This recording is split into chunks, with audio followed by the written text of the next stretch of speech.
Hello and welcome to the D and A of Home Interiors, the podcast which is all about empowering you to make confident interior and furnishing decisions for your home. I'm Audrey, founder of Audrey Whelan Interior Design. And I'm Deirdre, founder of youfurnish.com, such 100 plus furniture retailers on one website. The DNA of Home Interiors is proudly sponsored by Checkatrade.com. If you need help with your next home improvement project, you can search from over 39,000 recommended, vetted and monitored trades on Checkatrade.com. So today on the podcast, Deirdre and I are delighted to be joined by a decorator, Wayne DeWet, who runs a business, Wayne DeWet Decorating Services. He's currently working on a project in Norwich, and we've managed to grab him during his lunch break while he's sitting in his van for a quick chat all about his business, his background, and how he works with his numerous clients, many of whom wait a very long time for his services. So Wayne, welcome to the podcast. Good afternoon, Audrey and Deirdre. Thank you for allowing me to chat to yourselves and obviously your audience. I'm looking forward to sharing some of my experience, which is 40 years plus some of the techniques of how I run my business and how work finds me so busy.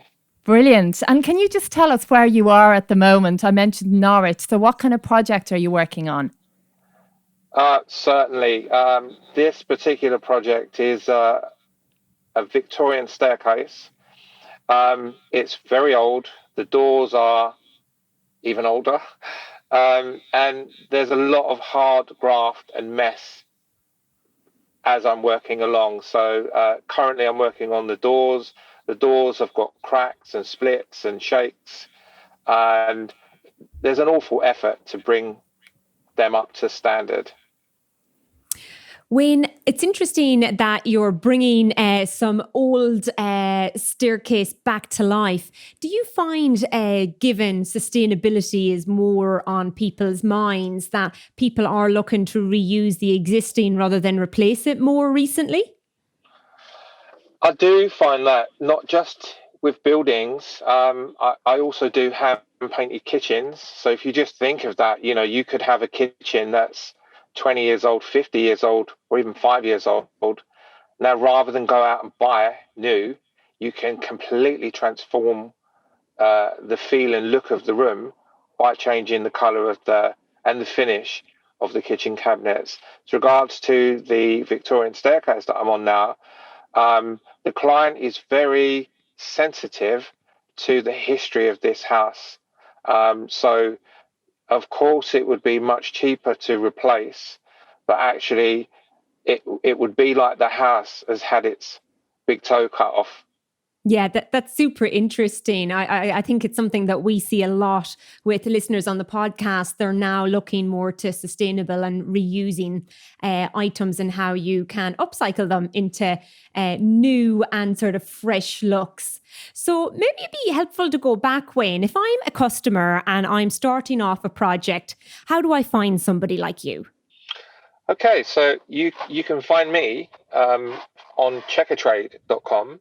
by simply putting in what you want. So you're searching for a painter and decorator. Put your postcode in, and then you will find my profile. Now, what is important is that you take the time to read the reviews, as many as you want. There's hundreds on my profile. Read the reviews and get a feel of the type of work that I do, how I look after people's homes. I'm their guardian of their house whilst I'm decorating it until I hand it back to them. So, yeah, Checkatrade works a treat in connecting consumers, clients with trades that they need. That's amazing. I always say to Audrey that in Ireland, you tend to use the word of mouth. So to be able to have that, but actually to reach a much broader community through Checkatrade in the UK is phenomenal, because you just don't know everybody, maybe like the same way you do in a small village in Ireland. And Wayne, do people just find you through Checkatrade, or do you get people contacting you directly? I do get people contact me directly. I'm a Dulux approved decorator, so obviously there's a portal there. I would say that I get more inquiries through the Checkatrade portal than any other method of advertising. Um, they find me by my van. They find me also by previous customers sharing and recommending me. And Wayne, I believe you've got a pretty striking van. Is that correct? Yes, my van is, and my garden is another story. My van is unusual in the sense that most decorators have white vans. Mine is silver. Obviously, it carries my name, and it carries the crest, the family crest. Oh, you'll have to send us a picture of that. Be great to see it. Yeah, there's plenty of history around the name Duet, which I'm sure we could go into, another time. Probably on the next episode, I think. But I must say that when I first heard your name, Wayne Duet, I just thought it was fantastic. It really rolls off the tongue. So going back to customers and their sort of requirements for a job, what is the typical type of job that you're asked to quote for? There isn't a typical job, actually. Every single job is different. Yes, I do the same thing over and over through a period of a year. I do a lot of restoration work. So period properties, the property that I'm working on currently in Norwich is 100 years plus. It's an old Victorian staircase. The client adores the house and wants it kept in its original state. So the job currently is, restoring the old doors and bringing them back to life. But previously, I might have been on a new extension that an existing customer or a new customer might have had built or altered. It's really a mix of everything to do with decorating. I do wallpapering, spraying, hand painted kitchens, sprayed kitchens. So it's just a vary of the same thing, but you never know really from week to month. And Wayne, when it comes to paint brands, do you have a favourite that you like to work with? I do. I'm a Dulux approved decorator. I was the first one to apply to become Dulux approved almost 25 years ago. So Dulux is amazing. I often have clients that don't want to use Dulux, and obviously I can explain the benefits of using it. But I also have clients that want to supply the paint. They're very organized. They want to supply everything, the paint, the sundries themselves. So, Dulux is amazing, but so are also now many other brands. Yeah, there's so many out there now, aren't there? I find I get asked that so much by customers now, that almost the confusion that's bubbling up between sort of, do I pay a premium for other paints or do I sort of go for the more mainstream? But I think as well, like the quality of the decorating job is so important, isn't it? And the prep work, it's not just about what brand of paint you put on. I totally agree. Yeah, there is a misconception, I think, that some customers feel that they can go to a DIY store and buy the cheapest of paint to keep the project cost down, where in fact, I will always advise to use a good quality brand of paint. It doesn't have to cost an arm and leg, but a good quality trade paint. Dulux obviously is one of them, but there's many that are out there. It's a false economy, because if a cheap paint is provided by the client, sometimes they want to supply the paint. Actually, I'm going to have to put on multiple coats more, so then the labor cost goes up higher because I'm applying even more coats because the paint is just of poor quality. So the consumers generally take advice. I give advice for the reason of saving them money and time. I pass on all my trade discounts, which is unheard of, but I do that again the clients become my ambassadors.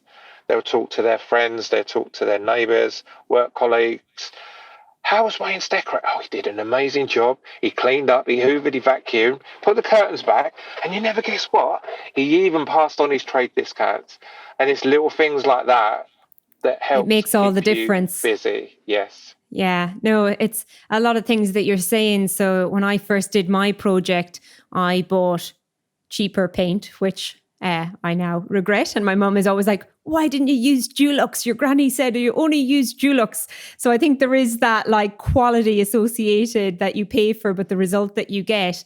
And I think going back to Audrey's point, I want to touch on prep work, because I don't think that my prep work was done sufficiently in relation to sanding down some of the old paint and getting it ready. How important is that? And if you're a consumer and you're going out to get a job, how do you know what things to ask for? So I didn't think about asking, the prep work, the sanding down when I first did it. Now I've made those lessons the hard way.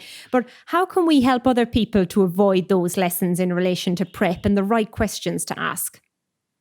So it's a really, really brilliant point. And it's almost, I telepathically sent that question for you to ask me, because preparation, turn the clock back 20, 30 years, preparation was the worst part of my job, because it's messy, it's dusty, and it's a chore. Now we're in a stage where if you search hashtag dust-free sanding, we have machines. I have Festool machines, I have Merkur machines that actually sand the surfaces but suck most of the dust. I'd say 90%, 95% of the dust into a dust extraction unit. Turn that clock back all them years ago, that dust would be airborne, settling throughout the house for weeks after I've gone. That's not the case nowadays. Equally, I don't burn paint off anymore. In the olden days, we would burn paint off, go back to bare wood. Wouldn't dream of doing it now. I can put a machine on the flat surfaces of a door or skirtings or windowsills, and actually 100 years worth of paint sanded with dust extraction produces almost like a Formica flat surface, which the clients are thrilled with. That sounds amazing, Wayne. Yeah, I mean, I've found, in conversations with clients having decorating done, sometimes people are kind of shocked at maybe the proportion of time that needs to go into the prep work. I mean, what would you say on your jobs typically, sort of, if it's, a 3-week long job? What proportion of that, if it's painting, would you say that you may have to allocate to that prep work? It's a good question. Every job varies. If it's an older property and if the parameters have been set by the client, which I work to their standards, not mine. There's an old saying, if I always do a job, if it's good enough for me, then it's going to be good enough for the customer. Actually, I don't use that anymore. Probably 30 years ago, I stopped using that. I use communication skills to draw out of my customers' minds the parameters of how far they want me to go. In an older property, you can just go on and on and on. And actually, if it's not required and if the customer doesn't want you to go so crazy, so communication skills are very important. The job that I'm on now in Norwich, I've been on the doors for 3 days, sanding, cutting out cracks, 2-packing, using flexible cork fillers that will allow the joints to move. 3 days just sanding and prepping and cleaning up as I go along. Today I'm actually priming. The marketplace now for primers, I use Zinsta primers, and they are off the planet. They make the job easier, faster, and fun. Like I say, prep used to be the worst part of the job. It's actually now one of my favorite parts of the job, turning something old back into something new. Wow, yeah. Well, I'm curious to know, have you seen a kind of a changing trend more recently, say, where, when you're saying about the customer's expectation and what standard they want to bring it to, I feel like people have gotten better at embracing kind of imperfections, let's call them. So if it is a period property, and budget wise, you can't bring everything back to that kind of flat Formica type finish you were talking about, with the old paint. Do you think anything has changed there, that, there is the scope to kind of embrace some imperfections and maybe not go the whole hog on some areas, but, whereas there may have been a time where, that would have been perceived differently? Yes, I do agree with that. And again, it boils down to communications, talking to the client. I often walk around a room with the client and ask them what troubles you. You could be sitting and having your dinner looking at a wall that's troubled you for years, or laying in your bed looking at a ceiling, etc. So I'll always go through with the client, are there any things in this room that have really troubled you for years? Let's have a look to see if we can address them. And by doing that, involving the client, you get a feel for what their expectations are. And then it's about managing them. I'll always try to exceed them where I can, but if I manage them, I've got a happy customer. I love that. I love two things in what you've said: the idea of describing something as troubling the client, but also the idea of you managing the client's expectations. Because I often talk about people managing the tradespeople, but I think it's really great to hear of it being described the other way around, because that is what's so important, isn't it? That the customer actually knows what they're expecting to sort of have at the end of the project. Totally. A typical modern house, so obviously I'm in a period house now, a modern house may have had the coving fitted badly. So, where they've done butt joints in the middle of a wall and there's a step joint, or an external mitre where it's just disgusting. By engaging the client and discussing it, they'll often say, well, you can't do anything with that, Wayne, can you? That's been troubling me for at least 25 years. And I'll just say, of course, I can make that joint completely disappear. Really? Yeah. Oh, that would be just amazing. Now, without that conversation, you just wouldn't know how far to go. By doing these remedial parts of the job that have troubled the client for a long time, you're getting into their mindset and you're managing their expectations, in which case they're going to be thrilled. They're going to leave you an amazing review, which in turn is going to get you more work. So it works. That's really interesting. Quick shout out for our sponsor, Checkatrade.com. Search recommended tradespeople online with Checkatrade.com. And if I'm a customer, we often think of tradespeople as somebody that we've really got to manage and we're not sure what the result potentially is. But there's two sides to every story.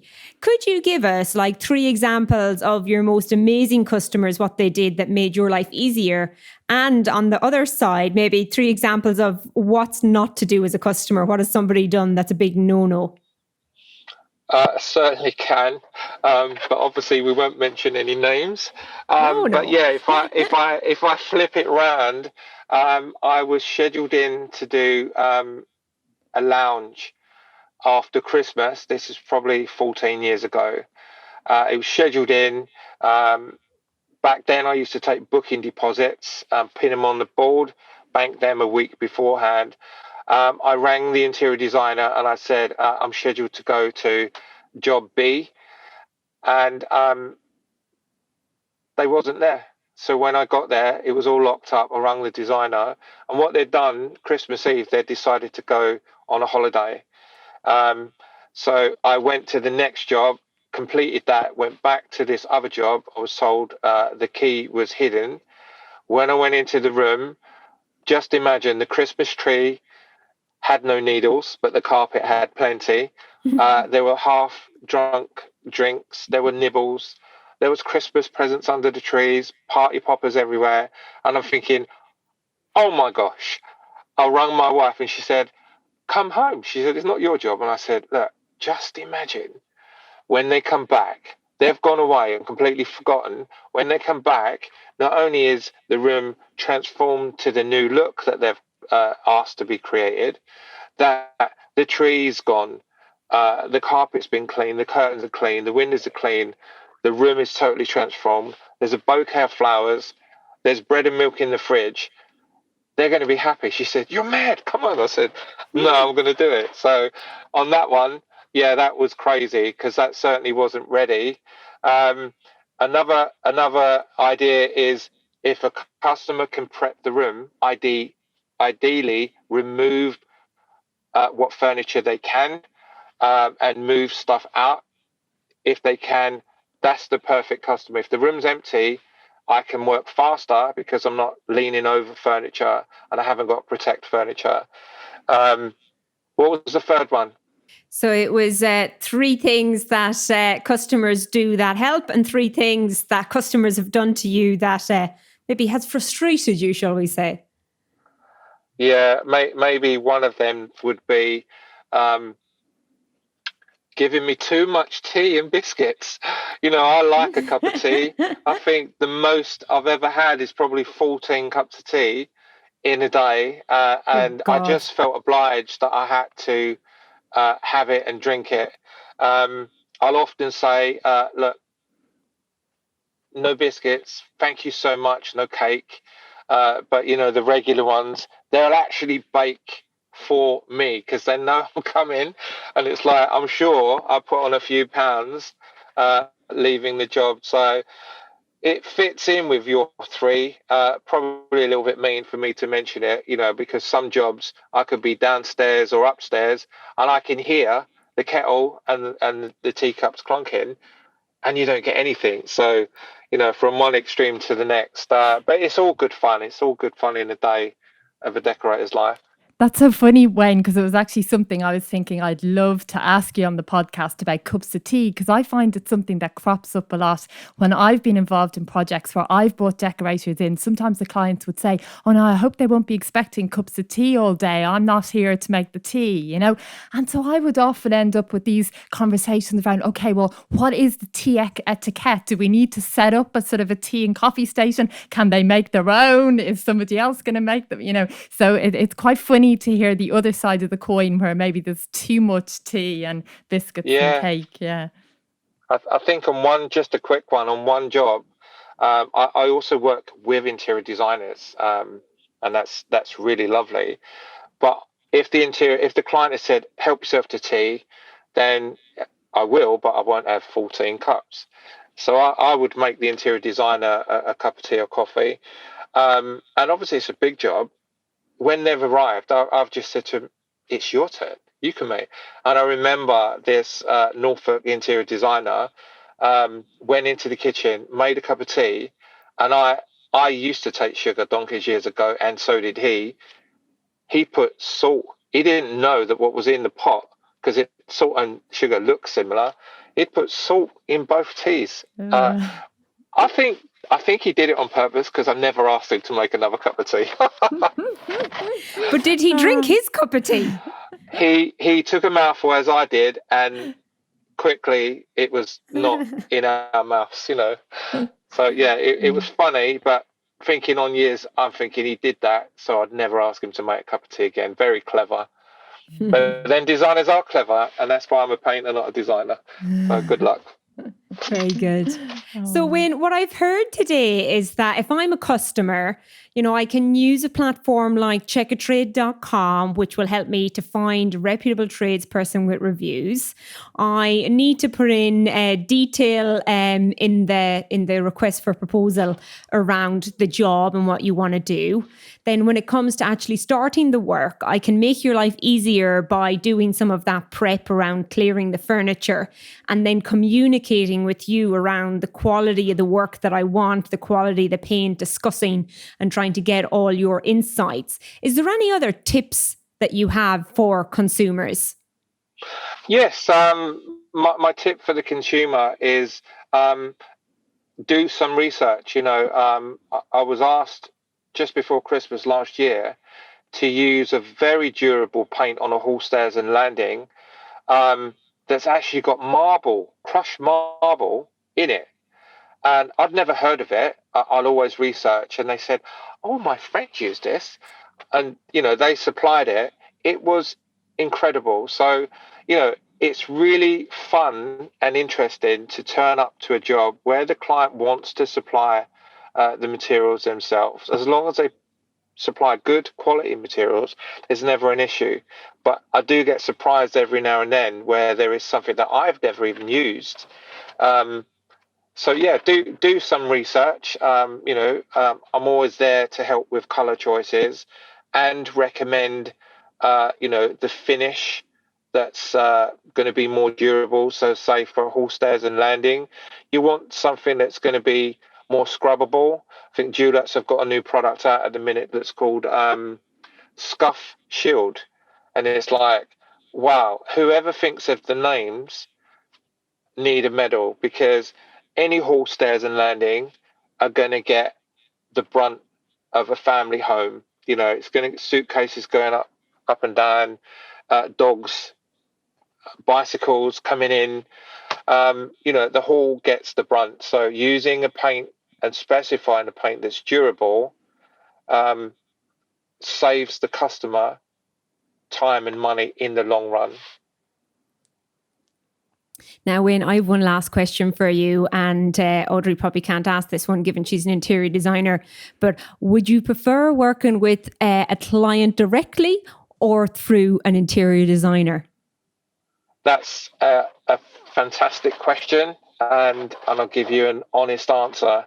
I work with interior designers, but I always work directly for the clients. There's nothing wrong with working for an interior designer directly, but my business is a well-oiled machine, and I have a set way of working, and obviously my payment terms, I don't give credit. I don't work for cash. It's all bank transfer now. And by working directly with the client, I get paid because I've set out my payment terms. Sometimes working with interior designers, if the project is a long one and say they're going to do soft furnishings, they might be actually doing a total rework of the room and supply furniture. Sometimes the payment to the trade takes a little bit longer. And actually, for that reason only, I prefer to always work directly with the client. Wayne, thank you so much for all of those insights. It's been really entertaining to hear the stories. I'm particularly fascinated with the tea. You should never go work for my mother. It's been absolutely so insightful. And I think there's a few tips, if I summarize, get the reviews of a tradesperson that you are potentially looking at, have an honest conversation about the quality and use them for the tips and all of their insights that they've built up. Don't be afraid to ask questions because you have a lot more experience than we ever would have. And then I think the final tip that I really got was all around preparation. So making sure that, you're helping somebody like Wayne with the furniture, and also that you're having a conversation with yourself, Wayne, around, how are we prepping with the sandpapering? Is it sandpapering? Is that the right word? Dust-free sanding. So it's actually machines that vacuum up the dust as it's created. Dust-free standing. That was it. That's phenomenal. Yeah. I had no idea that exists. And I think that's the thing about consumers, is that we still think of things from the TV and how we saw them as kids or in the last project, which is probably a long time ago. So, it's really good to hear that these technological advances are happening and that you can benefit from them. So that's been really insightful. Thank you so much, Wayne. Thanks, Wayne. Thank you, both of you, for allowing me to rabbit on for England. If you enjoyed our podcast, we would be delighted if you could rate, review and subscribe on your favourite podcast provider. This will help others who are seeking home and furnishing advice and inspiration discover the DNA of home interiors. You can find us on Instagram, Facebook, YouTube, and Twitter at the DNA of Home Interiors. If you are looking for inspiration and help in designing your home interiors, take a look at Audrey Whelan's masterclasses on audreywhelan.com/events. And don't forget to check out youfurnish.com, a search and comparison website which helps connect people with amazing furniture from over 100 retailers. We designed it to solve the problem we and thousands like us faced furnishing our homes. And now we are really excited that everyone can search, discover, compare and shop for their home all in one place. Thank you to our sponsor Checkatrade.com for their support in bringing this episode to you. And most importantly, thank you all for listening today. We hope you can join us next time.